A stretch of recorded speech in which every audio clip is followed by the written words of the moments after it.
இந்தியாவின் செமிகண்டக்டர் உற்பத்தி சூழலுக்கு 1,27,500 கோடி ரூபாய் ஒதுக்கீடு செய்ய மத்திய அமைச்சரவை ஒப்புதல் அளித்துள்ளது. பிரதமர் நரேந்திர மோடி தலைமையிலான மத்திய அமைச்சரவை கூட்டம் இன்று நடைபெற்றது. இக்கூட்டத்தில் எடுக்கப்பட்ட முடிவுகள் குறித்து பின்னர் செய்தியாளர்களிடம் பேசிய மத்திய தகவல் ஒலிபரப்புத்துறை அமைச்சர் அஸ்வினி வைஷ்ணவ், செமிகண்டக்டர் சூழலை உருவாக்க இந்த 2ஆம் கட்ட திட்டம் அடித்தளம் அமைக்கும் என்றார். இந்த திட்டம் 6 தூண்களை உள்ளடக்கியதாக இருக்கும் என்றும் அவற்றில் செமிகண்டக்டர் சிப் வடிவமைப்பு, செமிகண்டக்டர் உற்பத்திக்கான இயந்திரங்கள் மற்றும் உதிரி பாகங்கள் உற்பத்தி உள்ளிட்டவை இடம்பெற்றிருப்பதாக குறிப்பிட்டார்.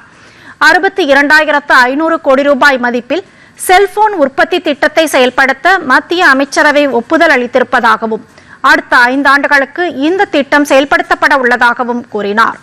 மேலும் யூரியாவுக்கான தேசிய முதலீட்டு கொள்கைக்கும் மத்திய அமைச்சரவை ஒப்புதல் அளித்திருப்பதாகவும் அமைச்சர் அஸ்வினி வைஷ்ணவ் தெரிவித்தார்.